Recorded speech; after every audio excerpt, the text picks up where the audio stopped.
Vijayawada Gandhinagar press club లో Navrang Congress party అధ్యక్షులు విలేకరుల సమావేశాన్ని నిర్వహించారు.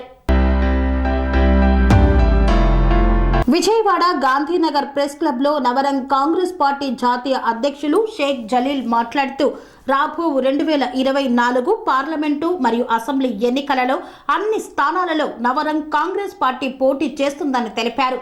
మా పార్టీ అధికారంలోకి వస్తే మేము ఇచ్చినటువంటి అన్ని హామీలను నెరవేరుస్తామన్నారు. 50 సంవత్సరాలు దాటిన ప్రతి భారతీయ పౌరునికి 7,500 రూపాయల వృద్ధాప్య, వికలాంగుల మరియు వితంతు పింఛన్లను అందజేస్తామన్నారు.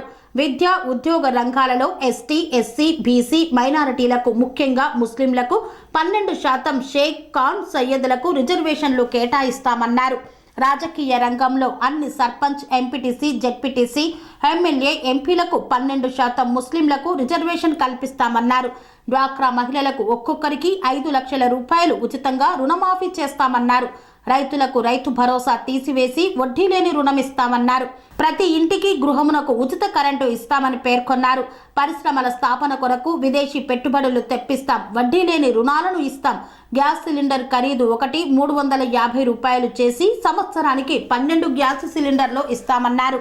విదేశీ విద్య అయ్యే ఖర్చు ప్రభుత్వం భరించి మరియు విద్యా సౌకర్యాల కొరకు ప్రతి విద్యార్థి ప్రభుత్వం తరపున నెలకు 10,000 రూపాయలు అందజేస్తామన్నారు. ప్రతి పేద కుటుంబానికి పూర్తి వైద్యం ఉచితంగా అందిస్తామని తెలిపారు. కేంద్ర ప్రభుత్వం వచ్చినాక ముస్లింలపై, క్రైస్తవులపై అనేక దాడులు నిర్వహిస్తున్నారు. మరి వేలాది మంది చనిపోతా ఉన్నారు. ఆ వేలాది మంది చనిపోయిన వారికి ఈ దక్షిణ భారతదేశంలో ఉన్న రాజకీయ పార్టీలు, వైసీపీ పార్టీ వాళ్ళకి మద్దతు ఇస్తూ ఉన్నది.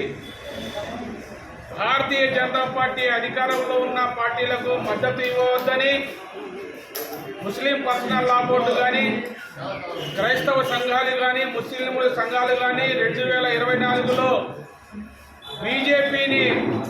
బీజేపీ యొక్క మద్దతు ఇస్తున్న పార్టీలను కూడా ఓడించాలని నవరంగ్ కాంగ్రెస్ పార్టీ డిమాండ్ చేస్తూ ఉన్నది.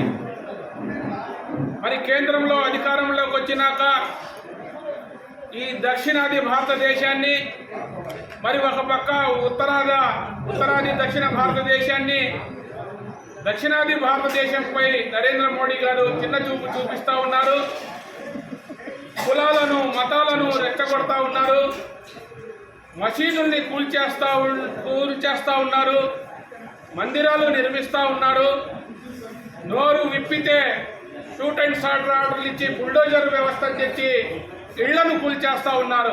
భారతీయ జనతా పార్టీ అధికారంలో ఉన్న రాష్ట్రాల్లో, ఈ దక్షిణాది రాష్ట్రాల్లో భారతదేశంలో ఉన్న రాజకీయ పార్టీలను విజ్ఞప్తి చేస్తున్నాను. కులాలను, మతాలను రెచ్చగొట్టి మరి కేవలం అధికారమే తథ్యంగా ఉన్న పార్టీలు, వైసీపీ పార్టీ కానీ, తెలుగుదేశం పార్టీ కానీ మనసు మార్చుకోవాలని, మరి భారతీయ జనతా పార్టీలో ఎన్డీఏలో చేరవద్దని నవరంగ్ కాంగ్రెస్ పార్టీ విజ్ఞప్తి చేస్తూ ఉన్నది. అధికారంలోకి వచ్చినాక ముస్లింల హక్కులను కాలరాస్తూ దుల్హన్ పథకం కానీ, మైనార్టీ ఫండ్ కానీ, ఉర్దూ అకాడమీ కానీ, హజ్ హౌస్ యాత్రికులకు సబ్సిడీ కానీ, పేష్వా మౌజన్లకు జీతభత్యాలు ఇవ్వడంలో కూడా ఈ రాష్ట్ర ప్రభుత్వం, కేంద్ర ప్రభుత్వం పూర్తిగా వైఫల్యం చెందిని భారతీయ జనతా పార్టీ అధికారంలోకి వచ్చి పరిస్థితి లేదు. కేవలం అధికారంలోకి వస్తుందంటే ఈవీఎంలు హ్యాక్ చేస్తూ ఉన్నారు. కేంద్ర ఎన్నికల సంఘ కార్యాలయం ముందు కుల సంఘాలు, ప్రజా సంఘాలు, చిన్న చితక పార్టీలు ఈ ఈవీఎంలను రద్దు చేయాలని అనేక ఉద్యమాలు చేస్తున్నప్పటికీ కూడా ఒక పక్క కాంగ్రెస్, ఒక పక్క ఎన్డీఏలో ఉన్న భాగస్వామ్యులు ఇద్దరు కూడా కుమ్మక్కయ్యి పంచుకుంటూ ఉన్నారు. ఈ భారతదేశంలో ఎన్నికలు సజావుగా జరగాలంటే ఈవీఎంలు బ్యాన్ చేసి బ్యాలెట్ పేపర్ మీద మరి ఓటుని నిర్వహిస్తే కేంద్ర ఎన్నికల సంఘం ఈ భారతీయ జనతా పార్టీ యొక్క నిర్దిష్ట ప్రణాళిక ఏందో అనేది ప్రజలంతా గుర్తిస్తారు. ఓటమి చెందిన భారతీయ జనతా పార్టీకి ఆంధ్రప్రదేశ్లో కానీ, తమిళనాడులో కానీ, కేరళలో కానీ, కర్ణాటకలో కానీ ఎక్కడ కూడా మద్దతు లేదు, ఎంపీలు లేరు. లేకపోయినప్పటికీ కూడా అధికారం చలాయిస్తా ఉన్నాడంటే అది మోడీ నిరంకుశ పాలన వైఖరికి మద్దతిస్తా ఉన్నారు. కేవలం కేసులకు భయపడి జగన్మోహన్ రెడ్డి గారు, అదేవిధంగా ఇప్పుడు కొత్తగా ఎన్డీఏలో చేరాలని చంద్రబాబు నాయుడు గారు మనసు మార్చుకోండి.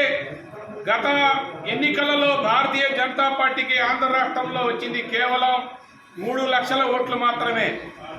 జనసేన పార్టీకి 17 లక్షలు ఓట్లు వచ్చినాయి. జనసేన తెలుగుదేశం 2 పార్టీలు కలిస్తే నవరంగ్ కాంగ్రెస్ పార్టీని కలుపుకొని మద్దతు ఇస్తే కనీసం మీకు అధికారం చేకూరుతుందనే ఆలోచన ప్రత్యామ్నాయం చేయాలా. గతంలో 1,50,00,000 ఓట్లు వైసీపీ పార్టీకి వచ్చినాయి. యువజన శ్రామిక రైతు కాంగ్రెస్ పార్టీకి వచ్చినాయి. తెలుగుదేశం పార్టీకి 1,40,00,000 ఓట్లు వచ్చినాయి. కేవలం 2019 ఎన్నికల్లో 10 లక్షల ఓట్లు తేడానే. అలా 10 లక్షల ఓట్లు తేడా జనసేనతో పొత్తు పెట్టుకుంటే ఎన్డీఏలో నుంచి పవన్ కళ్యాణ్ గారు బయటకు వస్తే తెలుగుదేశం జనసేన ఇద్దరికి అవకాశం ఉండింది. జగన్మోహన్ రెడ్డికి అధికారంలోకి వచ్చే పరిస్థితి ఎక్కడా లేదు. ఎందుకంటే ఇచ్చాపురం నుంచి పలమనేరు బార్డర్ వరకు, తడ నుంచి ఇటు తెలంగాణ నల్గొండ బార్డర్ వరకు, అదేవిధంగా మరి కోదాడ వరకు కూడా జగన్మోహన్ రెడ్డికి అధికారం వచ్చే పరిస్థితి ఎక్కడా లేదు. మొత్తం శూన్యం. కనీసం 10 నుంచి 15 సీట్లు కూడా వైసీపీ పార్టీకి వచ్చే పరిస్థితి లేదు రాష్ట్రంలో. 175 నియోజక సెరెనిటీ మోడల్ హై స్కూల్ విద్యార్థులకు అమ్మఒడి, సామాన్యులకు అందుబాటులో ఉన్న బడి సెరెనిటీ. మేడ్చల్ జిల్లాలో మేటిగా నిలిచి సాటిలేని ఫలితాలను సాధిస్తున్న నంబర్ 1 స్కూల్ సెరెనిటీ. మా ప్రత్యేకతలు: ప్రతి విద్యార్థి పట్ల వ్యక్తిగత శ్రద్ధ, activity based learning and digital classrooms, computer lab, 100% ఫలితాలు, sports and cultural activities, yoga, abacus మరియు Vedic maths education. Please visit Serenity Model High School, Nagaram. Admissions are in progress. Call 040-271-46899 and 040-271-48699.